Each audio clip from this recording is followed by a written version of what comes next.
Shalom Bapak Ibu Saudara yang kasih Tuhan. Sebelum kita mulai ibadah kita hari ini, saya mau ajak Bapak Ibu Saudara untuk membacakan 5 makna Pentakosta yang ketiga. Yang pertama, Pentakosta ketiga adalah pencurahan Roh Kudus yang dahsyat di zaman now, melebihi yang terjadi di Azusa Street. Yang kedua, Pentakosta ketiga akan mengakibatkan penuaian jiwa yang terbesar dan yang terakhir sebelum Tuhan Yesus datang kembali. Ketiga, Pentakosta ketiga akan membangkitkan generasi Yeremia, yaitu anak-anak muda yang dipenuhi Roh Kudus, cinta mati-matian kepada Tuhan Yesus, tidak kompromi terhadap dosa, dan akan bergerak untuk memenangkan jiwa. Yang keempat, Pentakosta ketiga lahir di Indonesia dan bergerak ke bangsa-bangsa. Gerakan ini dari timur ke barat dan akan kembali ke Yerusalem.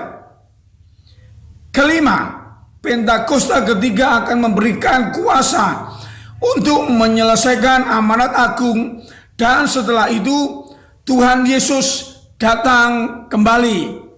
Haleluya! Yang percaya katakan amin. Tuhan memberkati. Shalom Youthreach.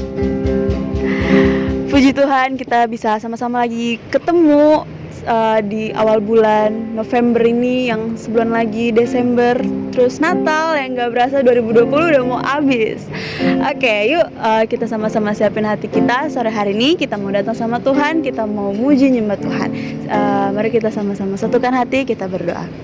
Terima kasih Tuhan, terima kasih untuk penyertaan-Mu Tuhan. Terima kasih untuk setiap kebaikan-Mu ya Tuhan. Kami boleh ada hingga pada hari ini lagi, itu hanya berkat-Mu saja Tuhan. Tuhan, sebentar kami akan mulai ibadah kami Tuhan. Kau yang pimpin kami dari awal hingga akhir Tuhan. Terima kasih Tuhan, terima kasih. Hanya di dalam nama-Mu kami sudah berdoa dan mengucap syukur. Haleluya, amin. Amin. Yuk teman-teman, kita mau angkat satu pujian.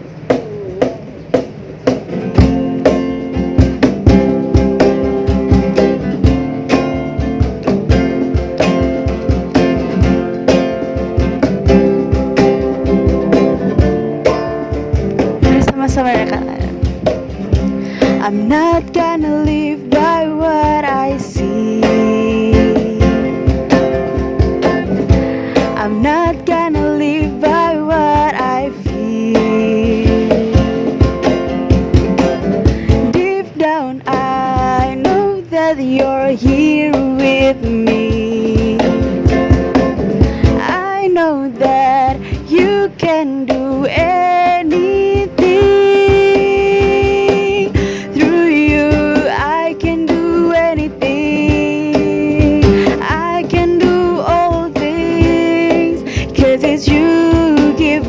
Strange, nothing is impossible through you.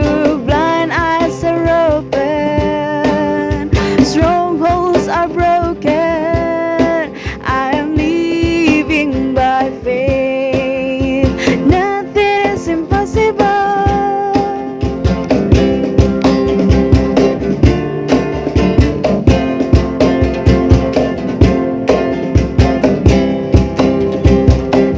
Sama-sama yang percaya nyatakan, I'm not gonna live by what I see. I'm not gonna live by what I feel. Deep down I know that you're here with me. I know that you can do anything. Through you I can do anything.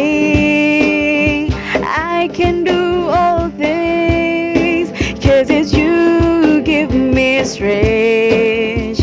Nothing is impossible through you. Blind eyes are open, strongholds are broken. I am living by faith.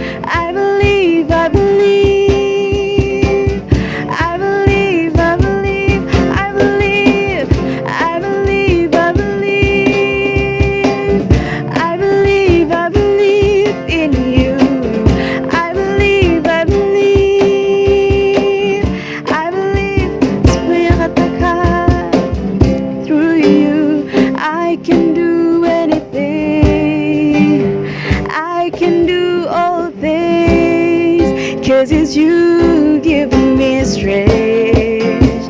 Nothing is impossible through you. Blind eyes are open, strongholds are broken. I am living by faith. Nothing is impossible.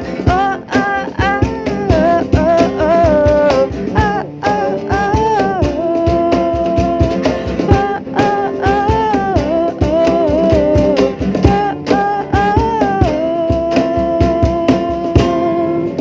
Haleluya. Ya teman-teman, mari kita sama-sama siapin hati kita. Kita mau angkat penyembahan kita siang hari ini. Mari mulai sembah Tuhan.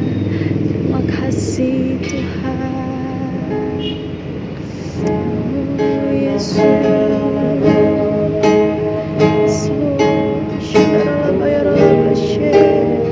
Mari mulai sembah Tuhan. Mari mulai angkat suaramu. Oh Bapa, Kau ditinggikan. Kau baik Tuhan, teramat baik. Kami bersyukur, kami bersyukur. Oh Jesus,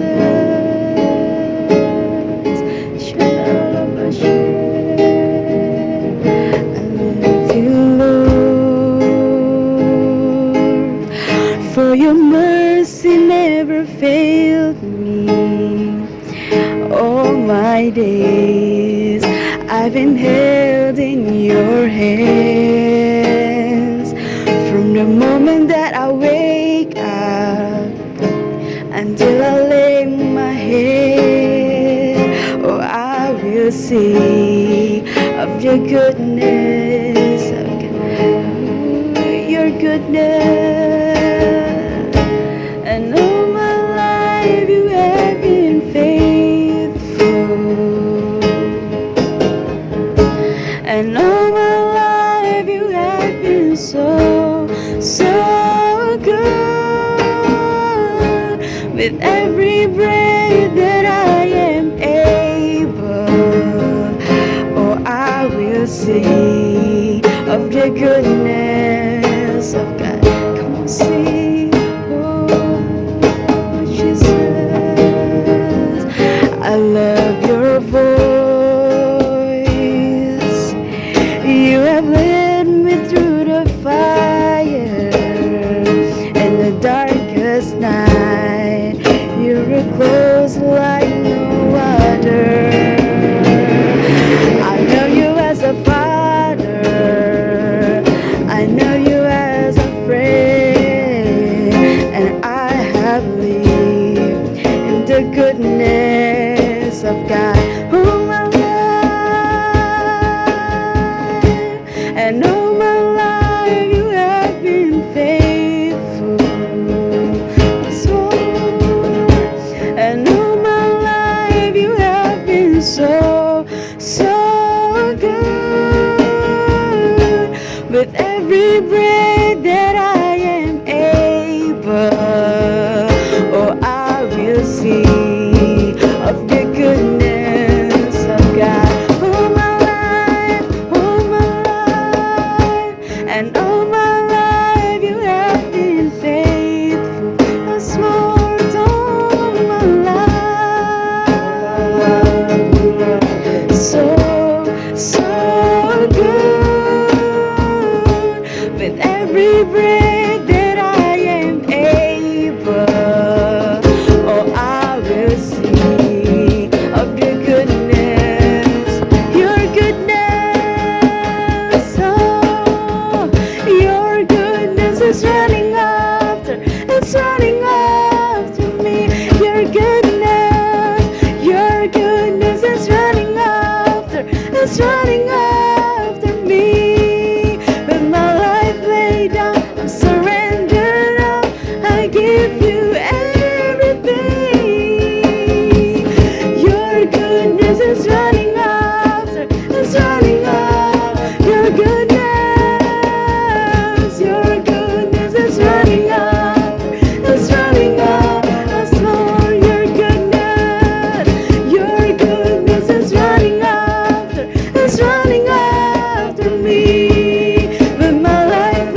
give you everything. Your goodness is running after, it's running after me. Sing all my life, and all my life you have been faithful. Yes, Lord, seluruh hidup kami Tuhan, so good. With every breath that I am able, oh, I'm gonna sing of the goodness of God. And all my life, and all my life you have been faithful. Oh, and all my life you have been so, so good. With every breath that I am able, oh, I'm gonna sing of the goodness of God. Your goodness, your goodness, your goodness is running after, it's running after me. Your goodness is running after, it's running after me. With my life laid down, I'm surrender now. I give you everything. Your goodness is running after, it's running after me. Your goodness is running after, it's running after me. Your goodness is running after, it's running after me. With my life laid down, I'm surrender now. I give you everything. Your goodness is running after, it's running after me. All my life, and all my life you have been faithful. Yes, Lord, and all my life you have been so, so good. With every breath that I am able, oh, I'm gonna sing of the goodness of God. Oh, I'm gonna sing of the goodness of God. Oh, sing, I'm gonna sing of the goodness of God. Oh, Jesus,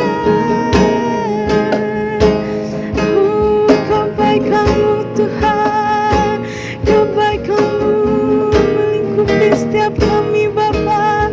Oh, haleluya, Yesus Tuhan. Terima kasih Bapa, terima kasih. Kau baik Tuhan, Kau teramat baik. Kasih-Mu Tuhan, kasih-Mu mengalir.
promise keeper, light in the darkness. My God, that is who you are.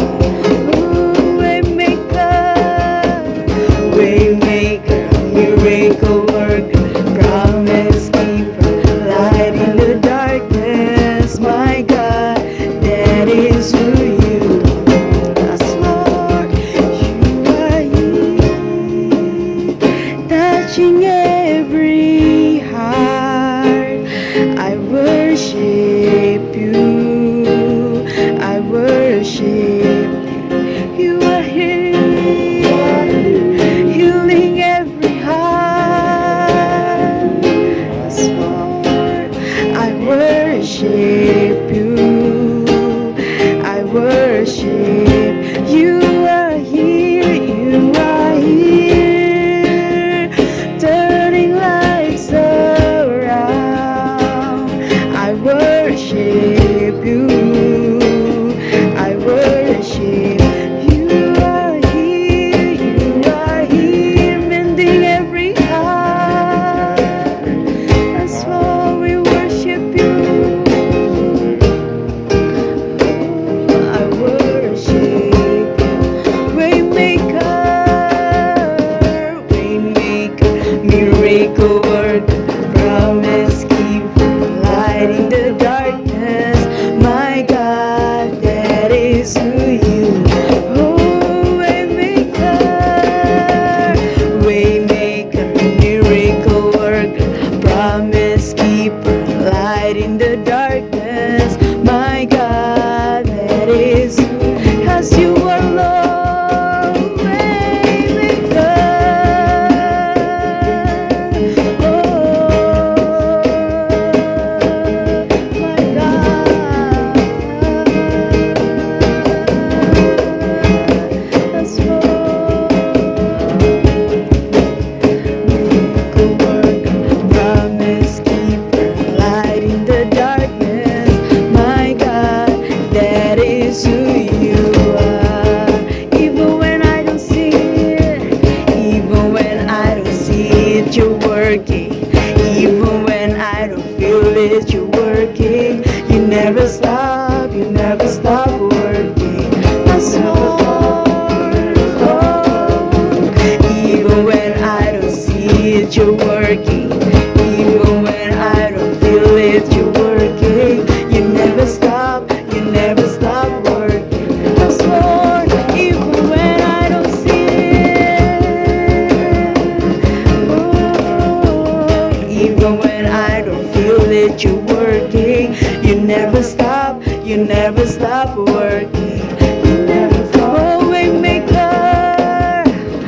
Waymaker, miracle worker, promise keeper, light in the darkness.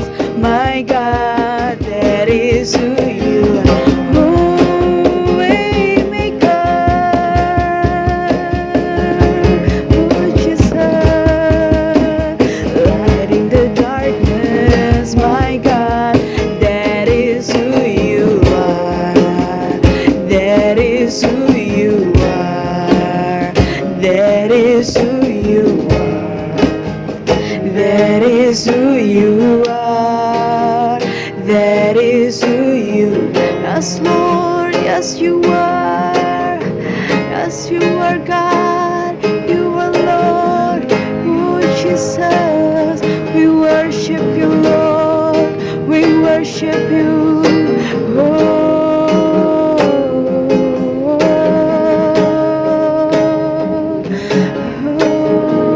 hanya Kau Tuhan, hanya Kau Yesus. Oh, Jesus, Shadarala Bashe.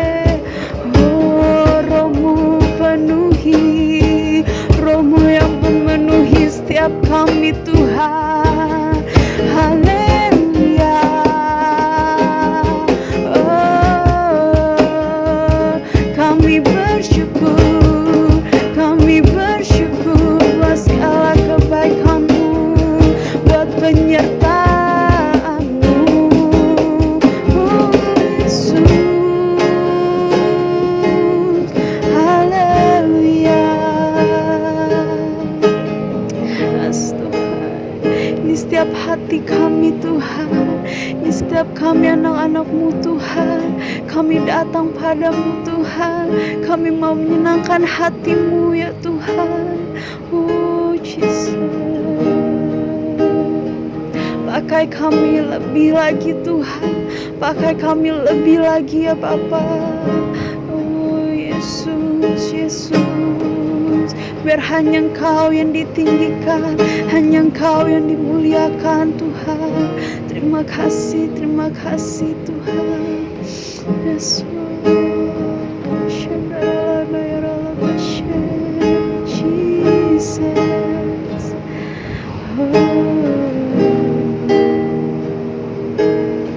Terima kasih Tuhan, terima kasih Yesus. Kau terus penuhi kami Tuhan. Kau terus urapi setiap kami Tuhan. Kami mau siapkan hati kami ya Bapa untuk mendengarkan firman-Mu Tuhan. Biar Engkau yang berbicara atas setiap kami ya Bapa. Terima kasih Tuhan, terima kasih. Oh haleluya, haleluya.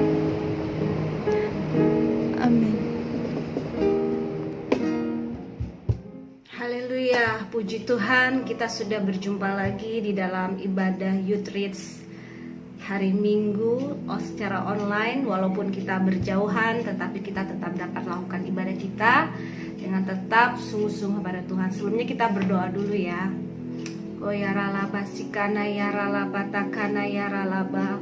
Tuhan Yesus, saat ini Tuhan, kami anak-anak muda-Mu, kami yang rindu Tuhan untuk mencari wajah-Mu, kami yang rindu Tuhan untuk mengerti Tuhan rencana-Mu dalam kehidupan kami, dan kami yang mau Tuhan dipakai Tuhan dan memiliki hidup yang berhasil, yang sukses dengan cara-Mu Tuhan. Mari Tuhan urapi kami Tuhan, curahkan kuasa-Mu, singkapkan Tuhan rencana-Mu Tuhan, perkara-perkara rohani Tuhan kepada kami. Dan biarlah anak-anak muda saat ini kami semua diberkati, kami mengalami kuasa dari Tuhan. Mari Tuhan, kami mau siapkan hati kami untuk mendengarkan firman-Mu. Kami buka hati kami, Roh Kudus jamalah, lembutkan hati kami dan kami siap ya Tuhan. Terima kasih Bapa di surga, terima kasih. Hanya di dalam nama Tuhan Yesus Kristus kami telah berdoa. Haleluya. Amin. Amin. Puji Tuhan. Shalom sekali lagi buat kita semuanya. Tuhan Yesus sungguh baik. Saya percaya kita semuanya dalam keadaan yang luar biasa dalam pemeliharaan Tuhan. Minggu lalu saya juga ikutin loh ibadah Youth Reach. Kalau nggak salah temanya tentang identitas anak muda dalam Tuhan ya. Itu sesuatu yang luar biasa banget. Nah, saya ingin kita melanjutkan tentang tema yang minggu lalu kita sudah dengarkan, bahwa anak muda itu memiliki identitas sebagai milik pusaka Tuhan. Tapi saya kasih judul khotbah saya hari ini adalah Not Enough. Ya, oke. Kita tahu semuanya masa muda kita adalah masa muda yang luar biasa ya. Anak muda, engkau itu punya potensi dan cita-cita yang dahsyat. Anak muda harus memiliki hidup yang berkualitas. Karena masa muda itu tidak akan kembali lagi loh. Masa muda itu adalah masa-masa yang sangat berharga. Masa-masa yang paling indah ya, ada lagunya ya. Nah, masa muda itu masa yang penting. Dan masa muda itu menentukan masa depan kita. Apa yang kita tabur hari ini, apa yang kita lakukan pada masa muda kita, itu akan kita nikmati di masa depan nanti. Tidak hanya bagi kita, diri sendiri kita, hidup kita, tetapi bangsa, sebuah bangsa, nasibnya itu ditentukan oleh generasi mudanya. Nah, kita baru aja memperingati Sumpah Pemuda ya, dan itu menginspirasi kita semua bahwa anak muda itu punya power. Tapi power yang dimiliki anak muda apakah cukup? It's not enough ya. Masa muda adalah masa yang harusnya kita persembahkan buat Tuhan. Sesuatu yang mahal, sesuatu yang berharga, itu adalah milik Tuhan, milik pusaka Tuhan. Oleh karena itu, saya encourage kalian semuanya untuk mengisi masa-masa muda kita dengan perkara-perkara dari Tuhan. Masa muda kita terlalu berharga untuk kita puaskan untuk kenikmatan diri kita sendiri. Nah, Amsal 23 ayat 18 saya bacakan bahwa karena masa depan sungguh ada dan harapanmu tidak akan hilang. Ya, ada sikap karakter anak muda yang harus dipunyai, yang menginginkan masa depan yang luar biasa yang berhasil. Kita tahu sama-sama anak muda biasanya gigih, anak muda biasanya tekun, ulet, kerja keras, kuat, semangat, punya tekad. Tetapi apakah itu cukup? Ternyata itu nggak cukup. Ya, kekuatan atau power yang dibangga-banggakan dimiliki oleh anak muda itu nggak cukup. Lalu apa dong? Kalau nggak cukup, apa yang kita harus tambahkan di dalam masa muda kita supaya kita berhasil sebagai anak muda? Tuhan bilang, katakan, bukan dengan kuat dan gagah, tetapi dengan rohku, kata Tuhan. Tuhan tidak mengingini kekuatan dari seekor kuda, tetapi Tuhan lebih menghargai hati yang humble. Yang berharga adalah hati yang mau dibentuk oleh Tuhan. Nah, judul kita, topik kita hari ini adalah Not Enough. Sekarang kita akan masuk dalam pokok bahasan kita sama-sama. Mari kita lihat ya, saya ajak kita semuanya untuk melihat kisahnya Paulus. Paulus itu siapa sih? Kita semua tahu ya, Paulus adalah rasul yang paling luar biasa. Paulus itu yang termasuk dikagumi karena dia seorang anak muda yang cerdas, ya. Paulus yang nama sebelumnya adalah Saulus, dia itu tidak hanya cerdas, dia itu lahir di daerah namanya Sisilia, yang itu adalah pusat kebudayaan dan ilmu pengetahuan, ya. Dari Yunani dulu yang benar-benar syarat dengan manusia-manusia dengan intelektual yang tinggi. Kalau zaman sekarang saya bisa menggambarkan bahwa seorang anak yang lahir yang papanya cum laude di Stanford dan mamanya cum laude di Oxford. Nah, kebayang dong kalau lahir di tengah-tengah keluarga yang papanya oke banget intelektualnya. Nah, dia itu sudah ada dalam lingkungan yang intelektualnya tinggi, ya. Sejak umur 15 tahun dia juga udah giat. Dia kuat, gigih banget, giat banget. Itu masuk dalam satu golongan namanya golongan Sanhedrin, yaitu golongan kaum Farisi. Kalau sekarang mungkin dia sudah berpolitik gitu ya, jadi politikus yang handal. Nah, dia seorang yang cakap dan dia dari keluarga kaya. Dia nggak pernah bergantung kepada orang lain. Dia selalu mengandalkan dirinya sendiri. Menjadi murid yang cerdas dari guru yang paling hebat pada zaman itu, yaitu Gamaliel. Lalu dia punya kedudukan yang tinggi di satu dewan Sanhedrin tadi. Namun demikian, dia nggak tergolong orang yang sukses loh. Wow, coba mungkin kalau sekarang kita upadakan samakan Saulus dengan manusia-manusia di akhir zaman sekarang ini, mungkin dia udah punya kedudukan, punya jabatan, kekayaan, tapi tetap dikatakan dia bukan orang yang sukses. Wow, apa itu ya sukses itu sebenarnya? Wow, orang sukses itu kalau menurut John Maxwell, orang yang sukses itu adalah orang yang mengetahui tujuan hidupnya. Orang yang sukses itu yang bertumbuh mencapai kemampuan maksimumnya. Orang yang sukses itu yang bisa menabur benih di dalam kehidupannya, yang bisa dinikmati oleh orang lain, yang menguntungkan orang lain, bukan dirinya sendiri. Itu dari John Maxwell loh. Nah, Saulus yang seperti itu dia belum sukses. Kesuksesan dia adalah terjadi ketika dia mengalami transformasi dari Saulus menjadi Paulus. Ya, kita tahu ceritanya semuanya dari sekolah minggu kita sudah dengar. Dia mengalami masa pertobatan, yaitu ada di Kisah 9 ayat 3 sampai 19. Kalian bisa baca sendiri. Waktu dalam perjalanannya dia ke Damsik, dia dibutakan oleh Tuhan melalui cahaya. Lalu kemudian 3 hari lamanya dia mengalami buta, dan dia akhirnya disembuhkan, matanya bisa melihat kembali. Lalu di dalam Kisah 9 ayat 15, disitulah dia mulai menemukan titik baliknya. ya, mulai ayat 15 itu dikatakan Tuhan berfirman kepadanya, dikatakan ia akan menjadi orang pilihan Allah dengan tujuannya adalah untuk memberitakan nama Tuhan ke bangsa-bangsa lain. Disitulah titik sukses daripada Saulus yang akhirnya namanya berubah menjadi Paulus. Saulus menjadi Paulus, dan kemudian kesuksesannya itu bisa kita rasakan sekarang. Dia adalah yang menulis sebagian besar kitab-kitab, surat-surat di dalam perjanjian baru, dan itu luar biasa. Lalu apa bagi kita? Ada beberapa hal yang bisa kita contoh, kita ambil pelajaran dari kehidupan daripada Paulus sendiri. Pertama, Paulus kita bisa catat adalah mau dibentuk Tuhan. Yuk kita katakan sama-sama, mau dibentuk Tuhan. Aduh ya ampun, dibentuk Tuhan itu sesuatu yang susah loh. Bagi saya itu susah. Dibentuk itu bukan sesuatu proses yang enak, bukan sesuatu proses yang gampang.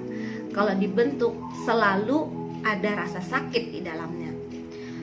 Nah, Paulus itu justru sukses setelah mengalami pembentukan Tuhan. Proses yang dia alami itu sangat berat, ya. Dia mengalami penderitaan, dia mengalami aniaya. Bisa dikatakan dia dipaksa oleh Tuhan, dikondisikan oleh Tuhan untuk masuk dalam tujuan ilahinya. Namun, hasil proses daripada Tuhan itu sangat indah, yang sangat memberkati kita sampai hari ini. Nah, Tuhan itu juga akan memproses kita, anak-anak muda. Jangan kita katakan pada diri kita sendiri bahwa kita gak perlu diproses Tuhan. Justru di masa-masa yang sekarang ini, izinkan Tuhan memproses kehidupan kita. Masa muda kita yang mungkin kita sebenarnya kita punya gairah untuk mengejar sesuatu yang kita ingini. Itu yang umumnya. Tapi sekarang tantangan bagi anak muda adalah apakah anak-anak muda mau merelakan masa mudanya itu untuk dibentuk oleh Tuhan. Tapi ingat bahwa saat kita mau rela dibentuk oleh Tuhan, kita akan menuai sesuatu yang mulia. Tadi saya sudah katakan bahwa apa yang ditabur pada masa mudanya itu yang akan kita nikmati pada masa depan nanti. Nah, jangan sampai kita menjadi seseorang yang masuk rencana Tuhan atau menjadi mengalami proses pembentukan Tuhan karena dipaksa. Ya, sesuatu karena paksaan itu nggak mungkin yang enak. Lebih baik kita merelakan diri. Lebih baik kita mengatakan, ya ini aku Tuhan. Sesuatu yang paksaan itu nggak enak, ya. Dan kalau dipaksa dan kita ngotot, kita ngeyel, itu wah bisa jadi tambah lama prosesnya. Ingat kan dari bangsa Israel itu selama 40 tahun dia muter-muter di padang gurun, ya, karena dia keras hati, karena bangsa Israel nggak mau taat sama Tuhan.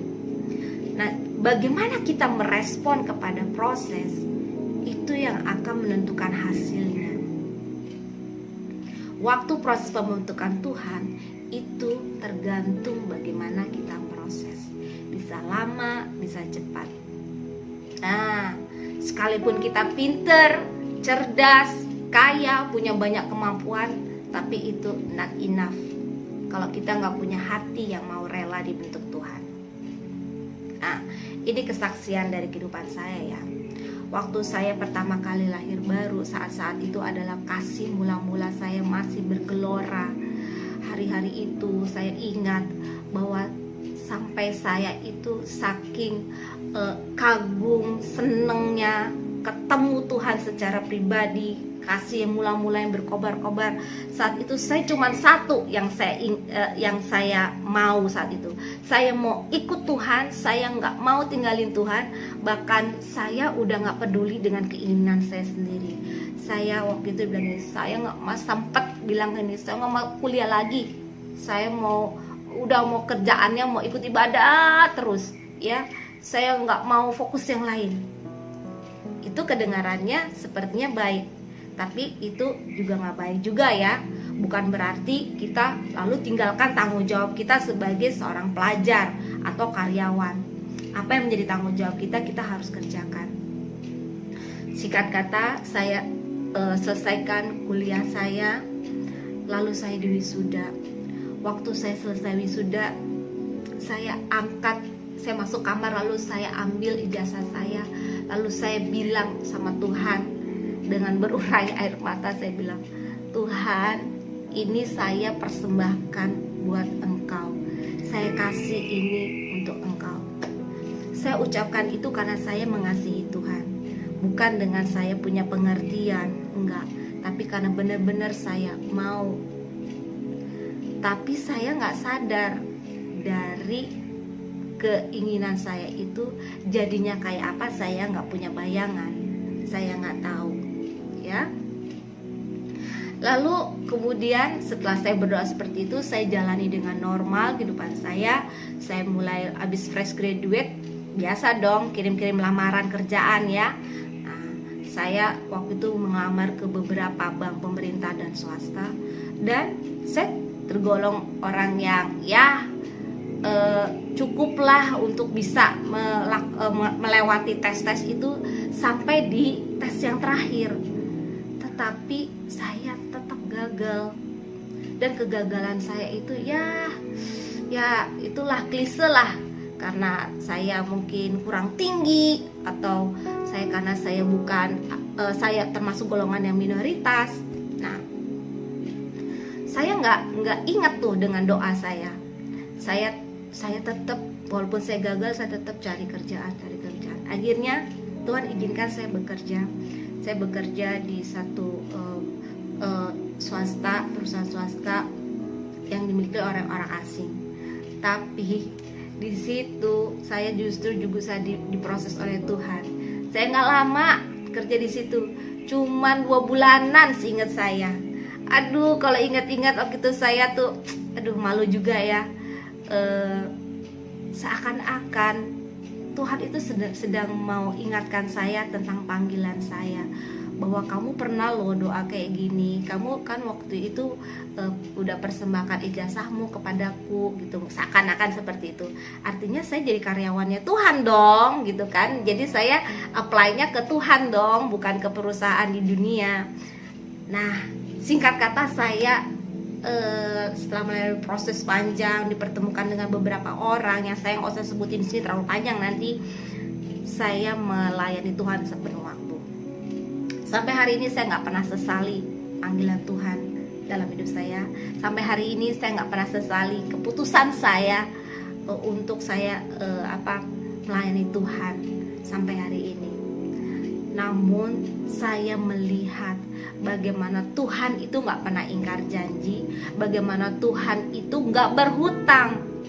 Waktu saya serahkan ijazah saya sama Tuhan, dan semua kemampuan saya yang saya peroleh dari dunia itu saya berikan kepada Tuhan, Tuhan ganti dengan banyak karunia-karunia rohani kepada saya, yang saya juga jadi bingung sendiri. Kok saya bisa ya? Kok saya bisa ya? Kok saya bisa ini ya? Bisa ini, bisa ini. Saya nggak tahu. Itu saya nggak pelajari sama sekali. Itu semua adalah anugerah Tuhan. Tuhan mengembalikan semuanya itu dengan karunia-karunia rohani yang begitu banyak. Saya bersyukur. Dan saya akhirnya ya semakin terkonfirm ya, semakin diteguhkan oleh Tuhan bahwa inilah panggilan saya, ini adalah tempat saya. Nah, kita tuh lewati pembentukan itu bisa di mana aja, dengan cara apa aja, oleh siapapun, lewat keluarga, orang tua, saudara, apapun bisa dipakai oleh Tuhan. Tapi satu hal yang di sini yang saya mau sampaikan kepada kita semua adalah, yang penting adalah respon. Ketaatan adalah respon yang paling utama.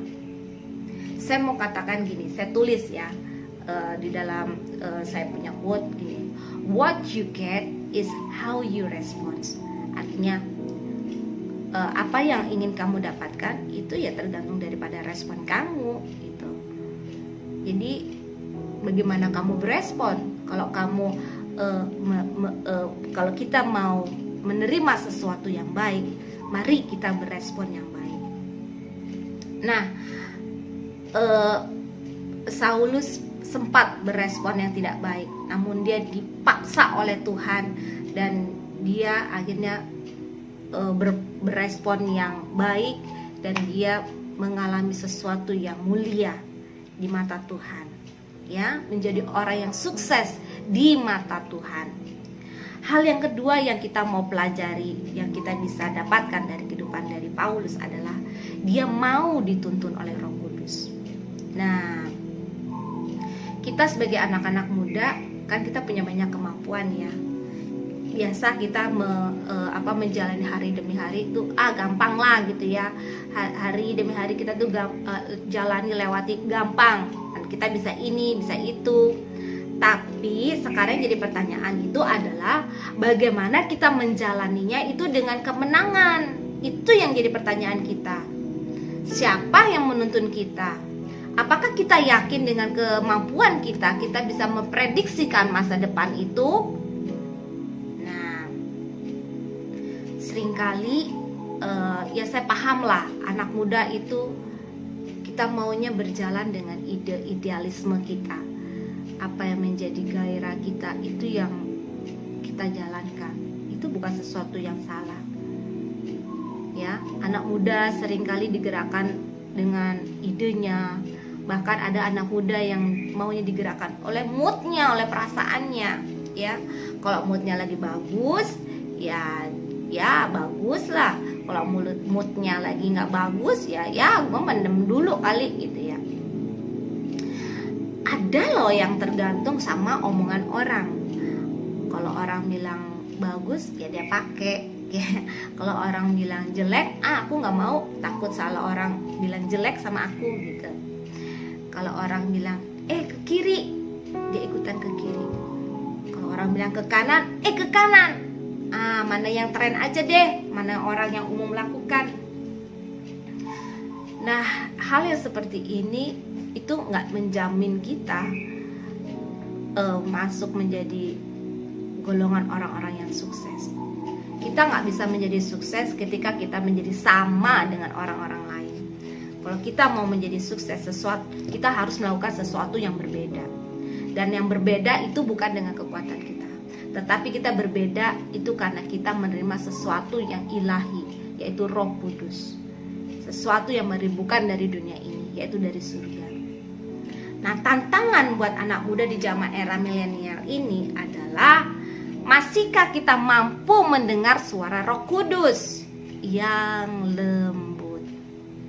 Sementara kita saat ini hidupnya di era yang syarat dengan informasi, teknologi, ya, internet dan segala macam. Masihkah kita sempat memberikan pikiran kita, hati kita untuk mendengarkan suara Roh Kudus? Nah, saya punya ilustrasi ya. Coba bayangkan ilustrasi yang saya mau ceritakan ini. Misalkan kita lagi mau berpergian ke suatu tempat yang daerah yang terpencil. Tiba-tiba kita kehilangan sinyal, ya, kita lagi drive mobil karena itu daerahnya yang terpencil, tiba-tiba sinyal hilang, ya. Kita lagi enak-enakan dengerin Spotify, ya, toto mati deh, ya. Kita lagi setel YouTube, wow, buffering. Lalu kita keinget dengan radio tua yang ada di dalam mobil kita, yang mungkin sudah berdebu. Lalu kita mulai nyalakan tombolnya. Nah, radio tua itu bisa bunyi, ya. Dia nggak perlu baterai yang full, nggak butuh, ya, nggak bakal habis baterai, ya, dan dia mampu menangkap sinyal-sinyal yang ada di lingkungan sekitar kita. Radio ini benar-benar bisa diandalkan. Dia bukan smartphone, ya, tapi radio ini menjadi suatu keajaiban, bisa diandalkan. Akhirnya kita bisa mendengar lagu kesukaan kita, ya. Kita tetap bisa menerima informasi lewat radio ini. Nah, Roh Kudus itu suatu pemberian yang terindah dari Bapa di surga. Dia bisa diumpamakan sesuatu yang berharga yang Tuhan berikan kepada kita untuk menangkap sinyal-sinyal dari Bapa surgawi. Ya, saya bacakan Lukas 11 ayat 13. Ayat ini terus berbicara buat saya secara kuat dalam beberapa bulan belakangan ini. Lukas 11 ayat 13. Jika kamu yang jahat tahu memberi pemberian yang baik kepada anak-anakmu, apalagi Bapamu di surga, Ia akan memberikan Roh Kudus kepada mereka yang meminta kepadanya. Artinya Tuhan katakan membandingkan dirinya dengan Bapa di dunia yang baik. Dia pastinya lebih baik dong daripada Bapa di dunia. Kalau Bapa yang jahat di dunia aja memberikan yang baik, kita bisa bayangkan pemberian Bapa di surga itu jauh lebih baik dari pemberian Bapa di dunia. Dan dia tidak bilang itu suatu harta kekayaan, dia bilang itu Roh Kudus. Jadi Roh Kudus itu adalah pemberian yang terindah yang diberikan kepada kita semuanya, pengikut-pengikut Kristus. Bahkan di Yohanes 14 ayat 26 itu Roh Kudus diberikan kepada Bapa untuk mengajar kita segala sesuatu. Tuhan Yesus sebelum meninggalkan kita, waktu dia terangkat masuk ke dalam kerajaan surga, dia sudah berjanji memberikan Roh Kudus untuk terus bersama kita. Buat kita pengikut Kristus yang sudah mengakui Yesus adalah Tuhan, udah pasti kita menerima Roh Kudus. Tergantung kita saat ini bagaimana kita mengaktifkannya. Kita ini sudah dirancang untuk menerima Roh Kudus. Dan apakah tugas daripada Roh Kudus? Tugas daripada Roh Kudus adalah membuat kita melakukan segala kebenaran Tuhan dan melakukan kehendak Tuhan. Itu yang harus kita mengerti, bahwa tugas Roh Kudus adalah menolong kita untuk bisa melakukan kehendak Bapa di dalam selama kita ada di dunia ini, bukan untuk memuaskan keinginan pribadi kita. Nah, seringkali kadang-kadang kita mengalami kegagalan ya. Tetapi jika kegagalan itu bersama dengan Roh Kudus, kegagalan itu tidak akan menjadi suatu hambatan bagi kita. Kegagalan jika kita bersama Roh Kudus itu akan menjadi pelajaran yang mahal bagi kita. Nah, Paulus pun mendengarkan suara Roh Kudus dalam pelayanannya. Bahkan Roh Kudus pernah melarang dia untuk pergi ke Asia dan membelokkan dia ke Makedonia. Nah, di zaman sekarang ini Roh Kudus tetap mau mengajar kita semuanya. Dia tetap ada, dia tidak pernah hilang bagi setiap kita. Sebelum Tuhan Yesus mengangkat kita dari dunia ini, Roh Kudus tetap ada. Dia mau mengajar kita, berbicara dengan kita. Tetapi seberapa banyak saat ini anak muda yang masih mau mendengarkan suaranya yang begitu lembut. Mungkin apa yang kita dengar sekarang ini nabrak ya dengan situasi, keadaan, kondisi atau gaya daripada anak-anak muda sekarang. Anak muda yang biasanya senangnya gece ya. Lalu anak muda maunya instan. Anak muda yang syarat dengan informasi dari dunia maya. Tapi ini akan menjadi tantangan bagi kita. Maukah kita sebagai generasi milenial, kita masih mau mendengarkan Roh Kudus? Kita izinkan Roh Kudus mengambil alih kehidupan kita. Kita mendengar suaranya yang lembut lewat pikiran dan batin kita. Roh Kudus gak pernah menjerumuskan kita kepada sesuatu yang tidak baik. Roh Kudus akan membawa kita dalam satu pengalaman kehidupan yang begitu indah, yang pasti akan membuat kita meneteskan air mata dan mengucap syukur. Nah, Roh Kudus mau pakai kita. Tugas kita adalah mendengarkan suara lembut ya, yang ada di kepala kita dan melakukan yang terbaik untuk mentaatinya. Bayangkan jika generasi ini semuanya mendengarkan suara Roh Kudus dan melakukan apa yang dikatakannya. Kira-kira seperti apa ya sekolah kita ya? kira-kira bagaimana ya keadaan kampus kita atau keluarga kita, lingkungan kantor kita jika semua orang mendengarkan suara Roh Kudus. Nah, pertanyaan selanjutnya adalah bagaimana sih mendengarkan suara Roh Kudus? Mari kita mau latih diri kita. Cukup ajukan 2 pertanyaan ini. Katakan 2. Yang pertama adalah tanya pada diri kita sendiri. Yang pertama adalah, adakah sesuatu yang aku coba lakukan tanpa Roh Kudus? Nah, pernahkah kita melakukan sesuatu lalu saat kita melakukannya kita merasa gak enak hati sama Tuhan? Kita merasa bersalah. Ataukah kita melakukan sesuatu, aduh kok kayaknya gak efektif banget. Nah, apakah kita melakukan itu bersama Roh Kudus atau tidak? Tetapi jika kita melihat sesuatu di lingkungan kita seakan ada terjadi ketidakadilan, lalu kita perbaiki dan rasanya kita berbahagia dan merasa ada kepuasan dan merasa hidup kita berarti, itu berarti kita sudah melakukan sesuatu bersama Roh Kudus. Saya secara pribadi, saya belum tenang jika saya belum melewati hari Jumat. Ya, buat yang ngerti, tahulah ya, saya nggak usah jelasin. Ada apa di hari Jumat?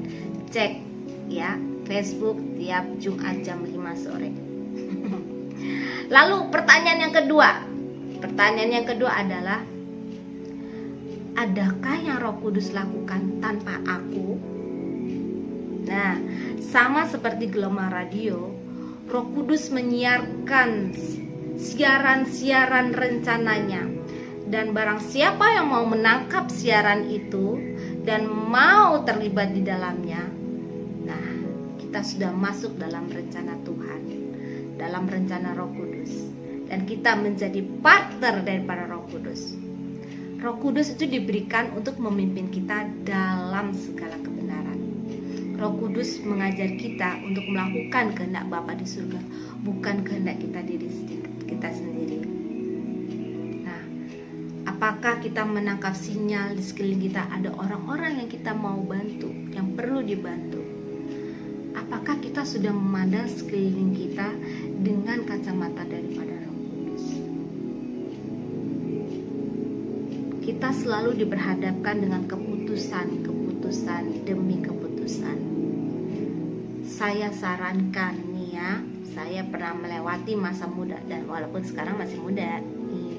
Nah, ambil semua keputusan itu bersama Roh Kudus, supaya kita tidak mempercayai diri kita sendiri. Ya, percaya diri bagus, tetapi akan jauh lebih berhasil jika kita mempercayai Tuhan lebih daripada segalanya. Ya, Amsal 3 katakan, jangan mempercayai pengertian, bersandar kepada pengertian diri sendiri. Jadi hari-hari ini kita mesti aktifkan Roh Kudus di dalam kita. Ingat, kita sudah dirancang oleh Roh Kudus, oleh Tuhan, untuk bisa berkomunikasi dengannya. Banyaklah berbahasa roh. Kita gak bakalan jadi katrok loh, malah jadi keren. Berbahasa roh lah ya. Nah, lalu kalau kita belum dapat bahasa roh gimana? Mintalah kepada Tuhan. Ya, minta, Tuhan tidak akan pernah menolak. Pasti Dia akan memberikan yang terbaik buat kita. Kejar karunia-karunia Roh Kudus. Cari, dapatkan, kobarkan. Tuhan memberikan dengan kerelaan hatinya. Setiap orang diberikan karunia-karunia rohani yang berbeda-beda menurut kerelaan hatinya. Jadi menjadi anak muda yang jagoan itu not enough. Kita kudu mau dibentuk oleh Tuhan dan mau dituntun oleh Roh Kudus. Kalau kita mau jalani 2 poin ini, akan banyak tanda mujizat Tuhan terjadi. Dan kita akan menjadi tanda bagi orang lain untuk menunjukkan bukti kebesaran Tuhan. Saya mau ajak kita untuk angkat satu pujian, yang pujian ini sungguh memberkati saya. Hidup kita adalah untuk menyatakan kebesaran Tuhan. Gak cukup kita mengandalkan diri kita sendiri, yang mungkin kita keren karena kita pinter, kita cerdas, kita pintar ngomong, kita punya banyak kemampuan. Gak cukup. Kita perlu hati yang rela dibentuk oleh Tuhan, dan kita izinkan Tuhan memproses kita sesuai dengan kehendaknya, dan biarlah kita dituntun oleh Roh Kudus. Hidupku menggenapi firman-Mu, tanda mujizat sertai tiap langkahku. Kau bersamaku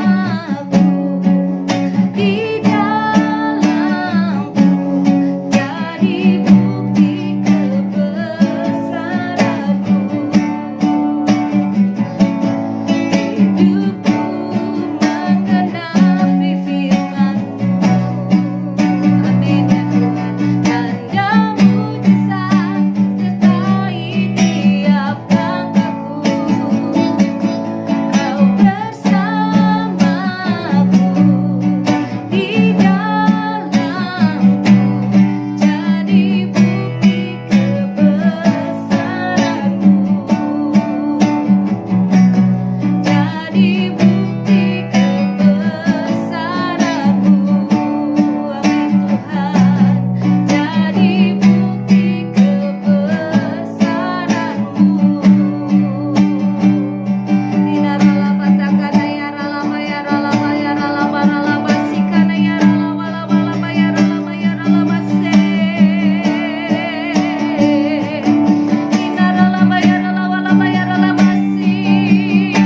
Pakailah hidup kami ya Tuhan, pakailah masa muda kami.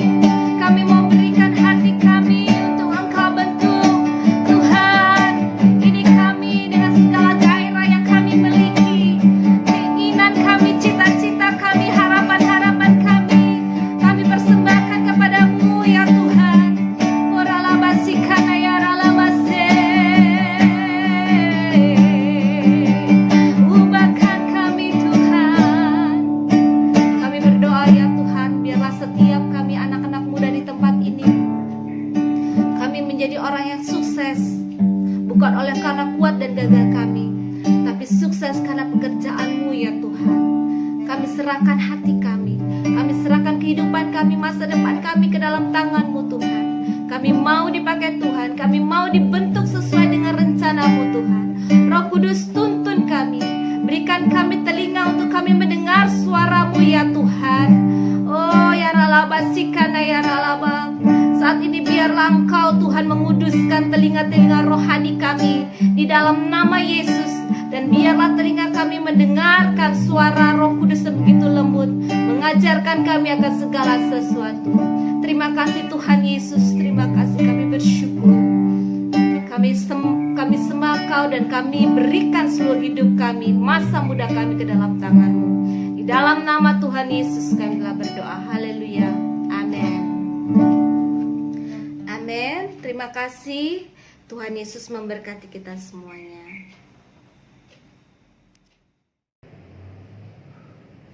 Tuhan, terima kasih Bapak atas firman yang telah disampaikan Ibu Dewi. Tuhan, melalui firman-Mu ini Tuhan tertanam dalam hidup kami Tuhan, dan supaya kami bisa melakukan untuk pemulihan nama-Mu Bapak. Dan juga Tuhan, kami tidak lupa berdoa untuk bangsa kami Tuhan, bangsa Indonesia Bapak. Kami ucapkan shalom bagi bangsa kami Tuhan. Berkati bangsa kami Tuhan, dari Sabang sampai Merauke Bapak, dari pulau-pulau Tuhan, dan juga dari provinsi yang ada di Indonesia Tuhan. Tutup bungkus Tuhan, lingkupi semua dalam tangan perlindungan-Mu Bapak. Dan juga Tuhan, kami tidak lupa berdoa juga untuk memimpin rohani kami Tuhan, Opa Niko Bapak beserta keluarga, dan juga Ketua Rayon kami Tuhan, Pak Budianto Totong serta keluarga, dan juga Gembala di gereja kami Tuhan, Pak Roni Pujianto serta keluarga Tuhan. Berkati mereka Tuhan, pertajam visi mereka lagi Tuhan untuk kemuliaan nama-Mu Bapa. Dan juga Tuhan kami tidak lupa berdoa untuk generasi Yeremia Tuhan. Berkati Tuhan generasi Yeremia Tuhan yang ada di bangsa kami Tuhan. Tuntun lebih lagi generasi Yeremia ini Tuhan untuk bisa menjadi anak-anak yang akan terus berkarya Tuhan. Dan juga Bapa, tuntun Tuhan, pimpin kami Tuhan sebagai anak muda Tuhan, agar kami bisa bangkit lagi Bapa di tahun ini Tuhan. Terima kasih Bapa, terima kasih Tuhan, ini doa kami Bapa. Terima kasih Tuhan, kami syukur padamu Bapa. Haleluya, haleluya, amin.